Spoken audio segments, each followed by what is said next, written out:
Everybody, my name is Humphrey. And this is Ken Johnston. And this is Porch Political Talk. We thank you for joining us. We're a little bit later than we have in the last few Sundays. Life happens. Sorry. We've got a few different articles lined up for today's conversation. But before we get there, I am going to put out a shameless request. If you're watching YouTube, please like the video, click the thumbs up button. If you don't like the video, you can hit the thumbs down twice. How's that? And but if you like the video, like, subscribe, comment on YouTube, on Facebook, join, post a comment on there. We do read the comments. We don't respond to one of them. But we're pushing forward with this split content concept. So this Thursday, another music video come out. I think those are scheduled to come out on Fridays or at 5:00 on Thursdays. There we go. Yep. There we go. Always important. So, always important. But get the things in the correct order, because otherwise sometimes you go zzz.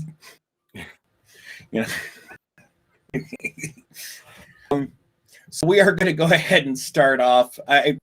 There was a wonderful, apparently Norad has launched another missile, and it is their most aggressive missile test yet, which Ken and I almost decided, but we were going to include the lolly bomb down in the corner just to have fun with it.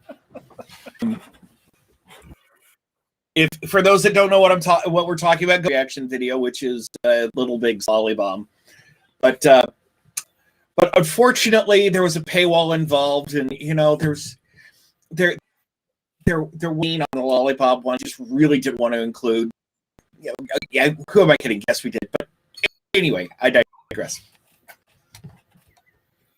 The tattoo scene. I swear.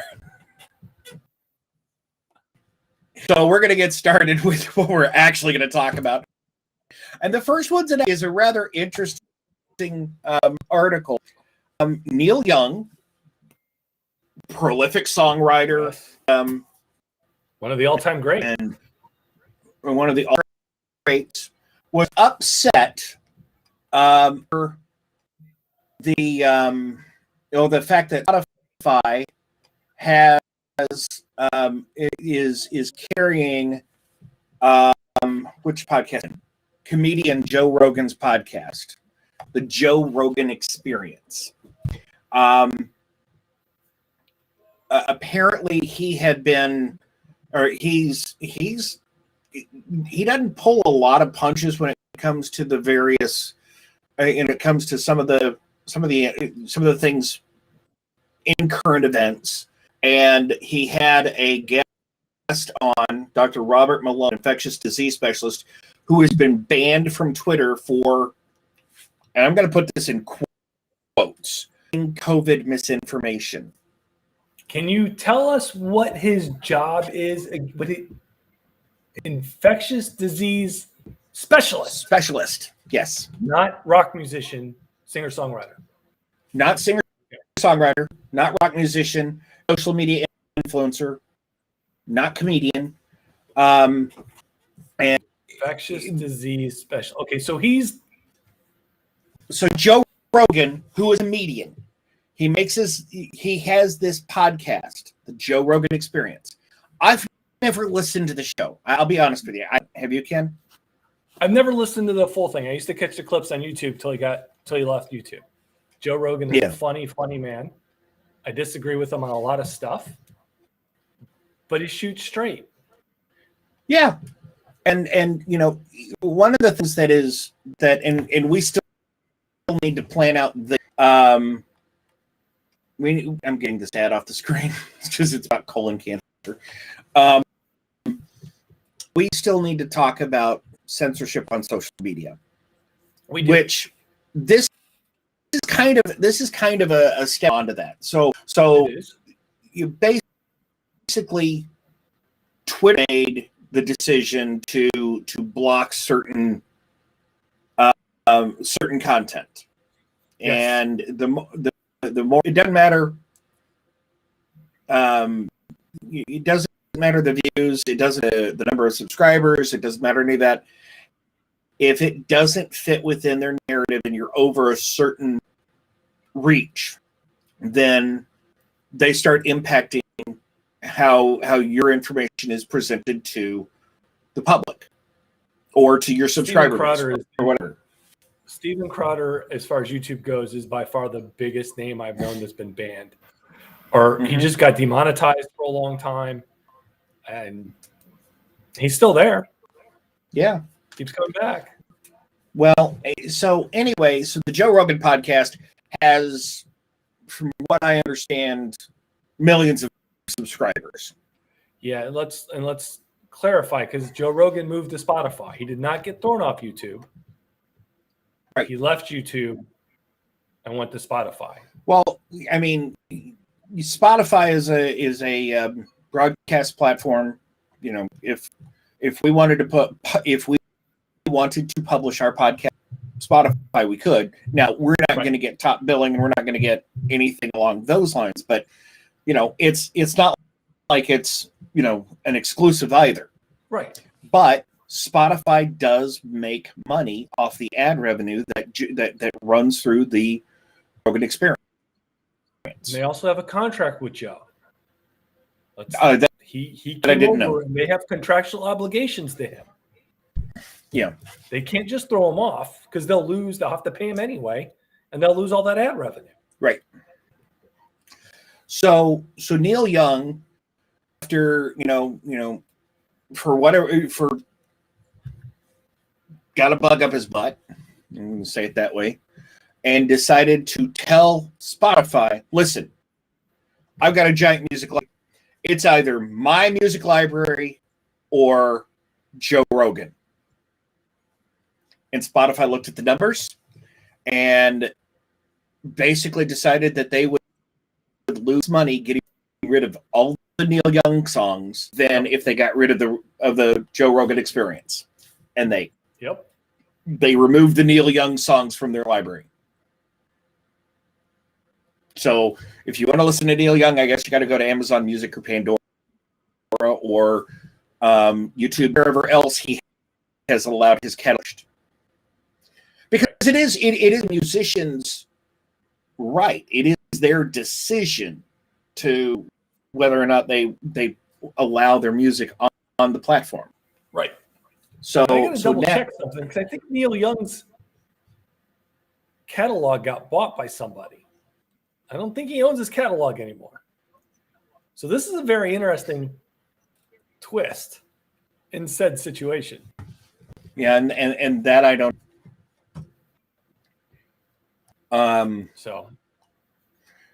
Yeah, and so the now we have Joni Mitchell joining Neil Young protesting Spotify. So she is now pulling the plug, her catalog being on Spotify. You know what's funny? What kills me about this whole thing is Neil made his name in the 60s fighting big government, being the revolutionary, the counterculture. And now he's marching lockstep with the government, and it's just weird, man. Maybe not lockstep, but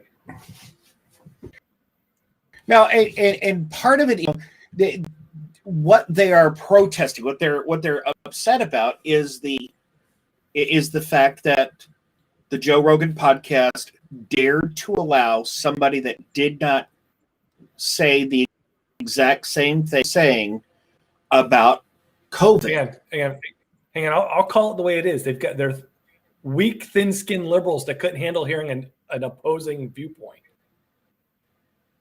Yeah, I said it. Yeah, you could call it that too. Absolutely, call it that too. Now you gotta question Spotify, though. They've thrown other people off. So is YouTube. You know, why does YouTube let Crowder come back? Because he makes them a lot of money. Then they don't have to pay him Well, anything because they demonetized them. I'm sure Spotify's in the same boat. You know? Mm-hmm. Rogan makes him a lot of money. I just, it's weird. Yeah, so we have that interesting piece of not corporate, fighting over information. Call it corporate hypocrisy. We'll throw everybody else off that we don't like but Joe. Well, and they didn't throw Neil Young off the platform. Neil Young said, "You have to make a decision," and they made a decision, and they removed Neil Young's Neil Young's catalog per his request. I guess we should ask the question. We're talking about YouTube, but we should. No. We're talking about Spotify. We're talking about Spotify. But I don't know as much about Spotify, so I keep bringing up YouTube. I should apologize. Has Spotify removed other people with similar opinions on COVID as Rogan? Have they removed them? I don't know. So one line from this article is that following Young's action this week, Spotify said it had policies in place to remove misleading content from its, and has removed more than 20,000 podcast episodes related to COVID-19 since the start of the pandemic. Episodes, but not necessarily whole podcasters. Not necessarily whole podcasts. Which, if I'm going to be honest and stuff, when you make a post on Facebook, which I know you're not on, but if you make a post on Facebook that falls within their community guidelines, within their community guidelines. Oh, what's the right fact check guide? Oh, yeah. So they have audited fact check algorithms that are looking for keywords. And if it sees some keywords but doesn't see others, then it adds a little banner down at the bottom saying, click here for information about COVID-19. Right. And in some cases it will block, and in other cases it will put people in Facebook jail. It will. YouTube, I don't know what their actual action. I know the algorithm does certain things, but I'm not exactly certain how it works there. Neither.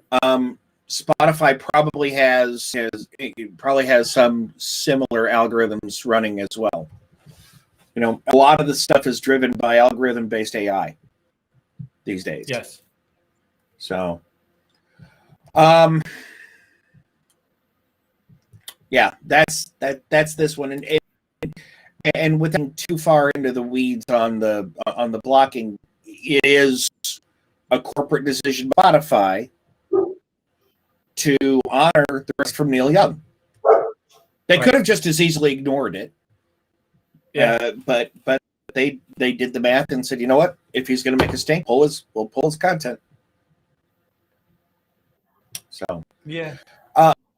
Speaking of making sense. Sorry, the horrible see something outside. Okay, that's okay. This next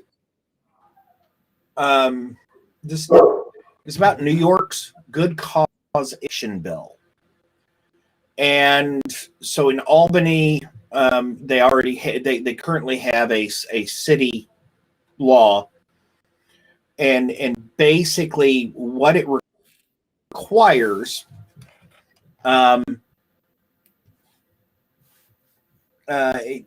it requires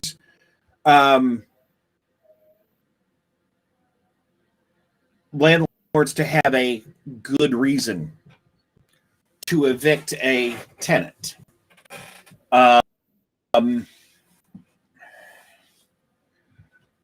What's a good reason? So,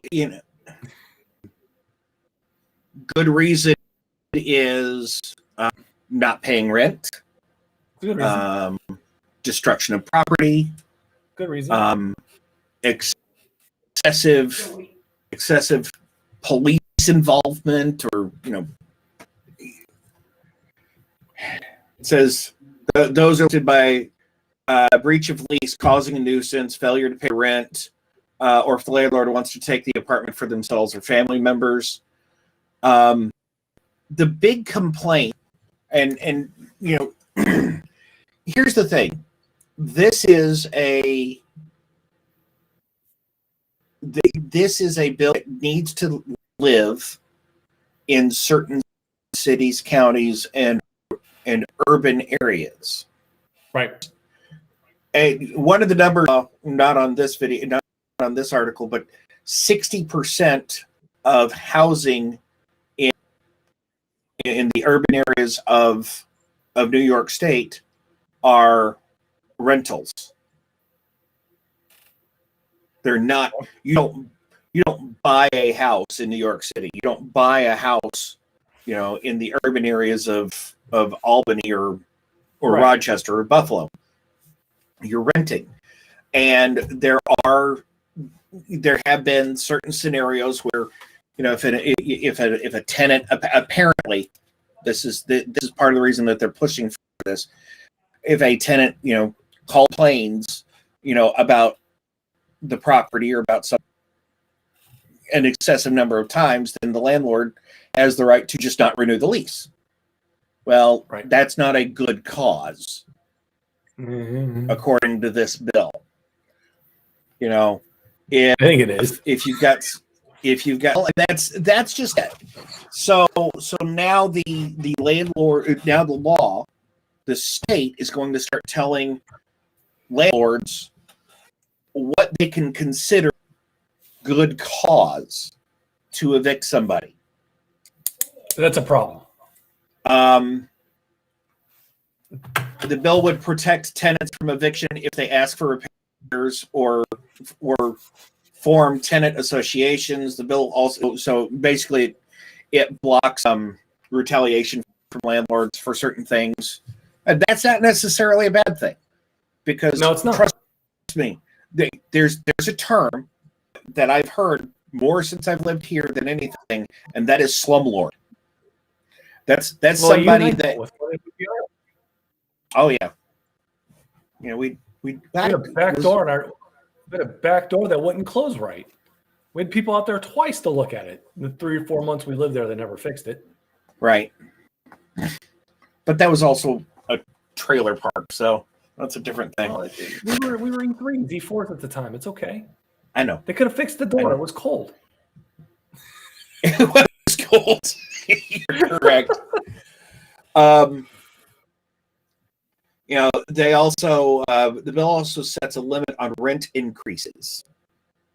So you can't, you know, if the cost of living goes up, you can't necessarily increase rent on the increase in taxes. So if your taxes go up more in a percentage, or if the utility expense goes up more, or the, you know, because a lot of these rentals also include utilities. Well, if the utilities go up, then the rent's got to go up. The taxes on the property go up, the rent's got to go up. Right, but if those exceed this cap, then they can't go out and pass that cap. That's an issue. Yeah. So that's it. Parts of this bill make some sense in certain areas. Yes, and the mayor of Albany. That's the problem with it. The mayor of Albany in the video made a very good statement, and that is that judges, landlords, and tenants need to have a clear view, a clear set of guidelines when they go before an eviction court. I agree with that completely. But the question is, should those tenant rights, should those be defined by the state, or should those be defined by county or municipality? And you know, in a state like New York, I'm actually with county municipality. You can't. Does, one size does not fit all. Right, and this is a case. You hear all the time, laws are written in New York State, New York City. Yes. This is a case where a law is being written in New York, and really it needs to be written for New York City, but because New York City is, 3 counties and 5 boroughs, 17, subcontractors, unions, and gangsters all thrown together, Yeah. That's why it gets written at the state level for that municipality, and if they don't write it correctly, it will bleed over into all the other areas. Right. So it's one of those, if they could, and I don't even know if the New York governor has line out of power, but this is one of those where if they did, I would push Governor Hochul to say, okay, we're going to do this, but we're going to take some of these things out. Right. Yeah, because it's not, one size does not fit all. What works in New York City may not even work in Albany. It definitely won't work for the rural counties upstate. Right. Right. And this is, it's already hard cases because there's also squatters' rights, and there's also, some arcane land use laws in some of these regions. I was telling, I relayed the story. There was a plot of land that had been used under goodwill by by my wife's family that they wanted to buy, and they couldn't because there was somebody else living in another building that they could never get out of the property, and they ended up because it was too much of a hassle. So yeah. All right, Ken, you sent this next one over. I'm going to let you read us in on. So this whole Ukraine-Russia thing, I picked this up late today. I was listening to a podcast at about 3:30, and by a gentleman named Dr. Joseph P. Farrell, and he does some weird stuff, but he keeps his thumb on the pulse of the geopolitical arena. Okay. And I really like what he does with that stuff. And he brought this in the podcast today. He brought this up, and that's he basically theorized that the Biden administration, along with England, is really beefing up what's going on in Russia and Ukraine. Okay, this is not going to be a global thing. This is a regional thing. And in this story, which is put out by the Russia Times, Russia, Ukraine, France, and Germany are all having a conversation about what's going on over there right now. And I really didn't find that all that interesting because I think that's a good thing. But I noticed something. Who isn't there? The U.S., the UK. I found that fascinating. Why is the United States not involved in this discussion? I don't have an answer. Well, I wanted to pose it to you, see what you thought, and to the audience. So one of the things to point out here, all participants of the Normandy format. So that was that apparently, I'm reading into this a little bit in the article. All participants of the Normandy format have confirmed their participation in Wednesday's crunch meeting of political advisors. Founded in 2014, when France, Germany, Russia, and Ukraine met on the sidelines of a ceremony commemorating the 70th anniversary of D-Day. The Normandy format is tasked with resolving disputes in the Ukraine Donbass region. The group has not met since 2019, despite increasing tension. So these 4 countries formed this coalition between Russia, Ukraine, France, and Germany, because France and Germany are the closest, geographically impacted in a major military way because of their participation in NATO. And so that's, I think that's why those four are there, and why the U.S. is not, because it's not part of this this Normandy. 2014 would have been Obama. Yes. Correct. So, this is a group of leaders, a diplomatic agreement between these four countries. Now, yes. That doesn't mean the U.S.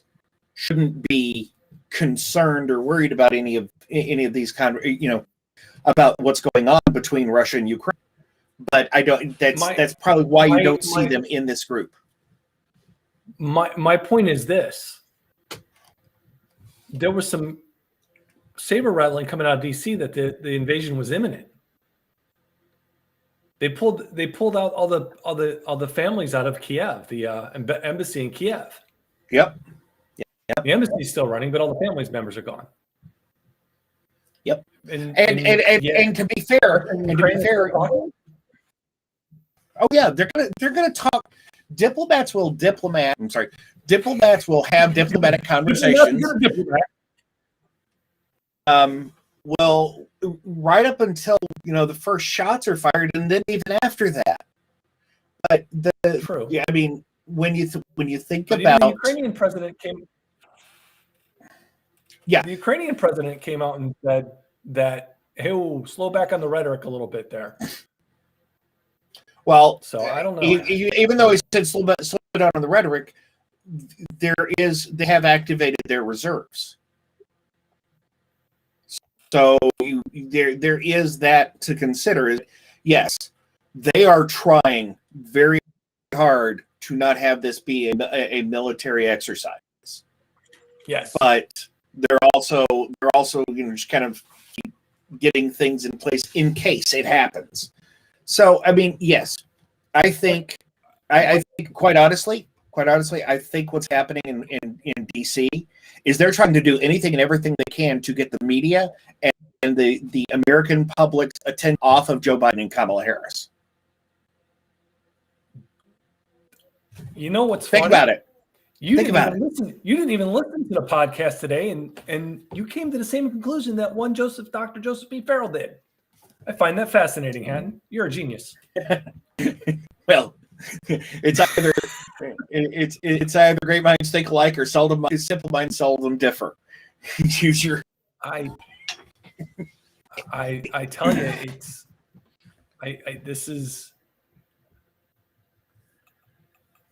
I'm going to go out. I'm going to go out on a limb. This is what I think. I think they're using this Normandy group as a cover to keep the Biden administration out of the discussion. No, I don't think that. I think they want it there. Well, I honestly, when we talk about, I mean, and I'm just reading this piece. Let's see what we can find real quick. Well, I'm just speculating too. I mean, we're just having a conversation. Yeah. But I think they want to keep this a regional thing. I don't think they want the United States or, frankly, anybody else involved. Yeah. So this was part of the forum created on June 6th, and it operates mainly through telephone calls between the respective ministers of foreign affairs. It sometimes has been extended to include Greece, Italy, and the UK. But it is specifically a European and a Eurasian creation. I think this Normandy format meeting is something to keep Joe Biden out of it. Joe Biden and his White House and his administration are too busy dealing with everything else that's come out lately.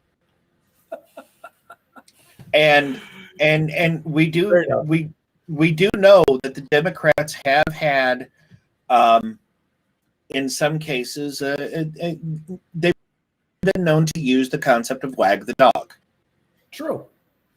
So the imminent threat that we're hearing about, I think if anybody knows where things stand, it's going to be the people closer to the actual action.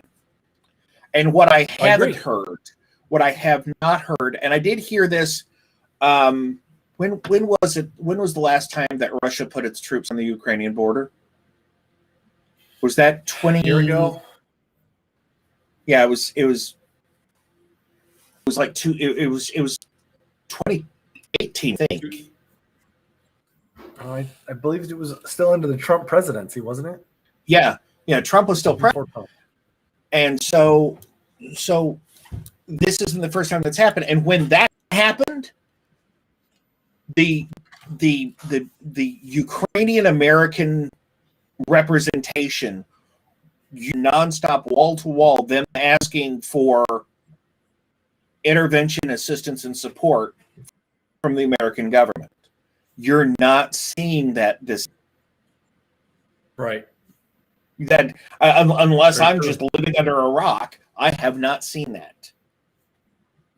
No.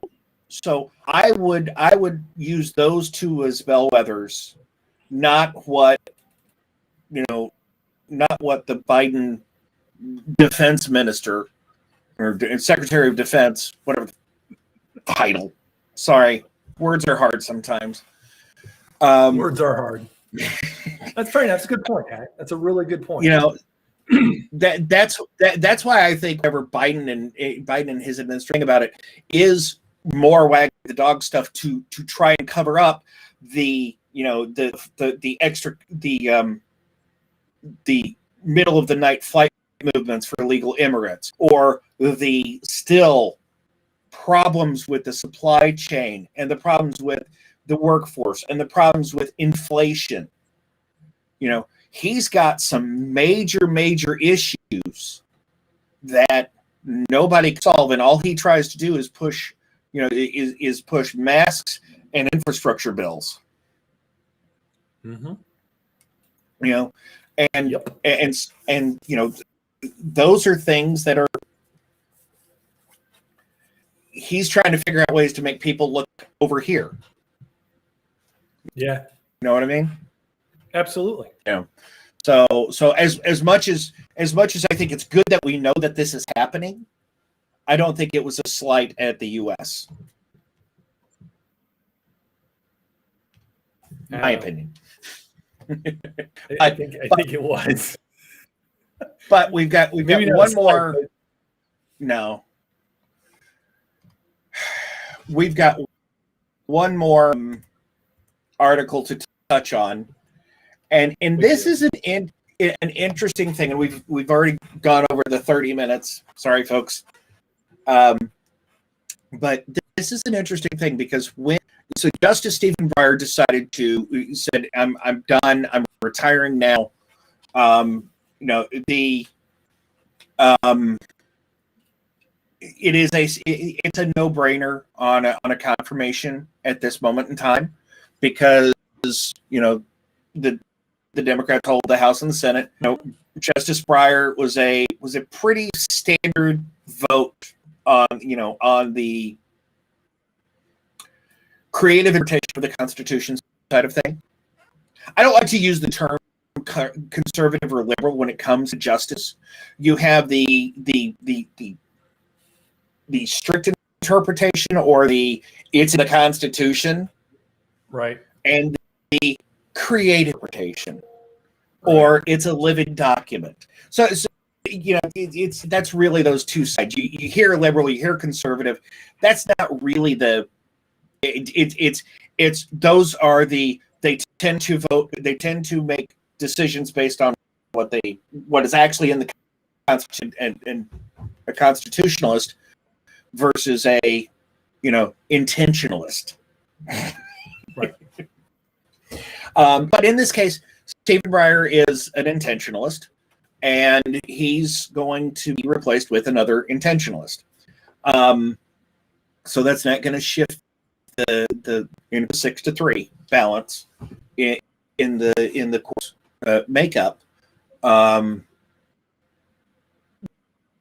Biden, this apparently was a campaign that he was going to make sure if he had the opportunity to nominate someone for the Supreme Court, he was going to nominate a black woman to the Supreme Court. And he apparently that was one of those that nobody ever done in the in the campaign. So Breyer announced his resignation. Biden came out and said, I'm going to take this opportunity to correct a representative wrong. I don't think those were his. It was his intentions, and I'm going to nominate a black woman to the Supreme Court. And I've heard everything from, oh, that's wonderful, not from people that I normally listen to that it's nothing more than an affirmative action pick, to it's racist. Yeah. So let's be perfectly clear before we go too far into this conversation. Mm-hmm. I am not offended by having a black woman on the court. Neither am I. To say I'm going to put a black woman on the court, you're negating about 70 or 80% of the rest of the population. Right. You blurred out there for a minute, and I don't know if it was you or me.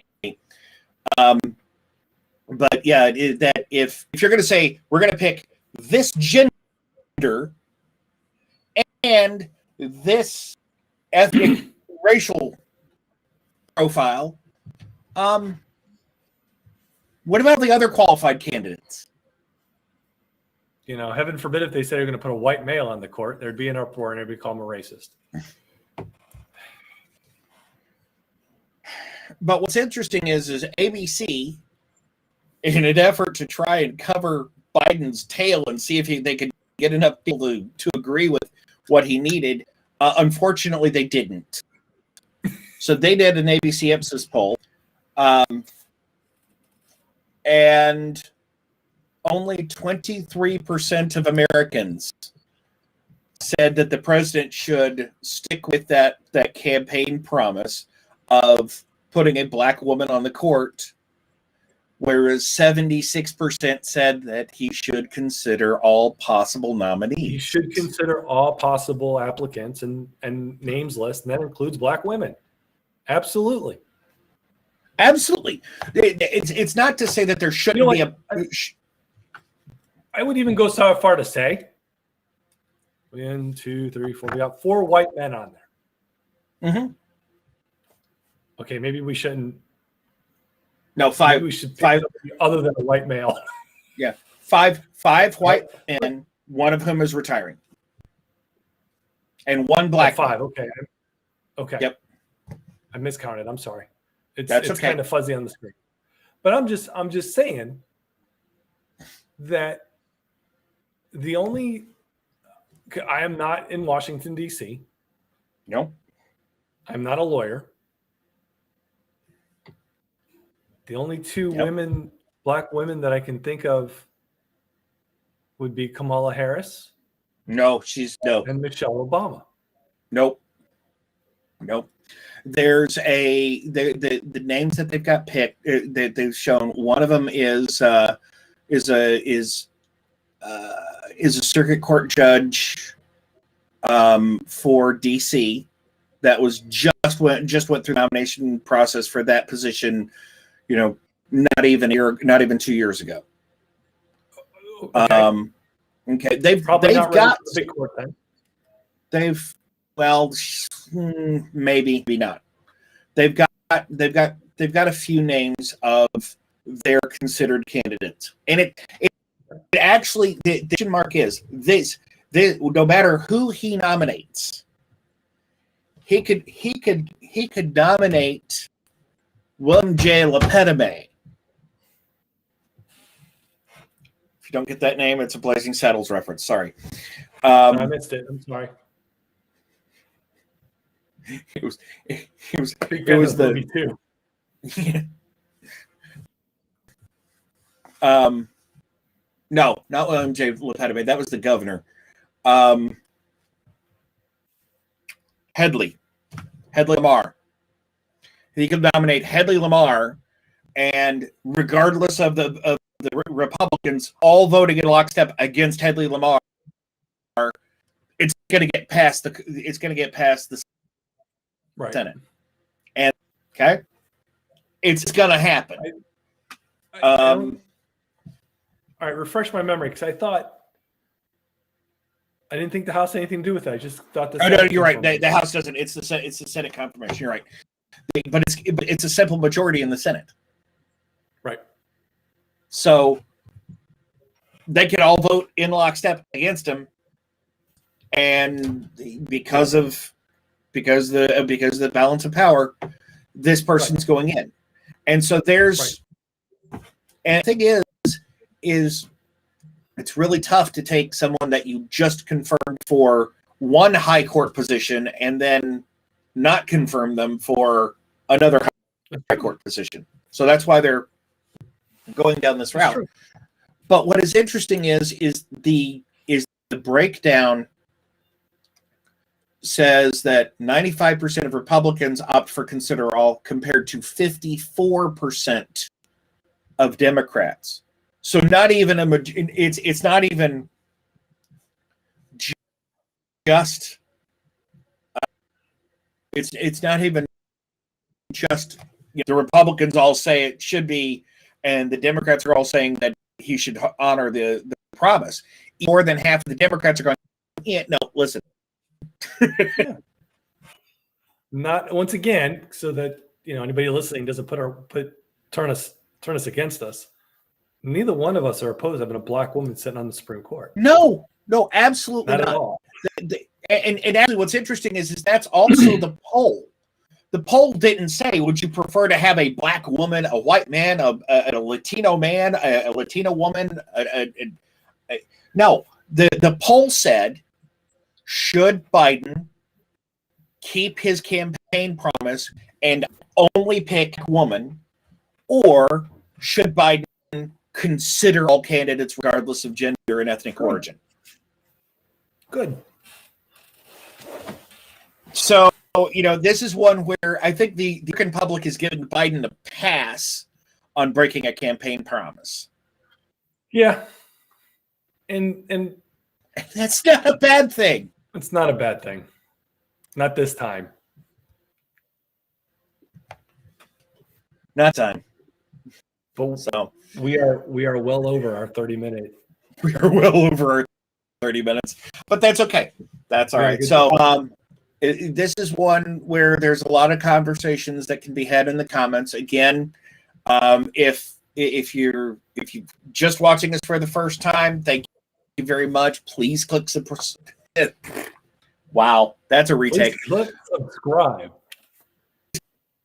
Click subscribe in YouTube or on Facebook. Like the video on YouTube. If you don't like it in YouTube, click the dislike twice.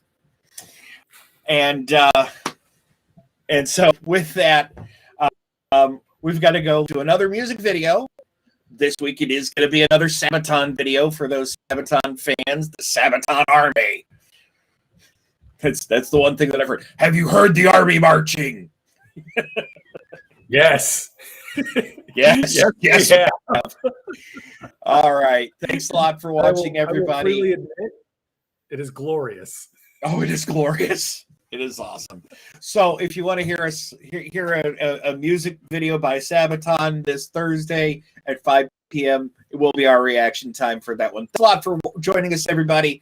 And you will hear, join us for the next show, because you will different words in a different order. Thanks a lot for joining us, everybody. Have a great night. Night, everybody.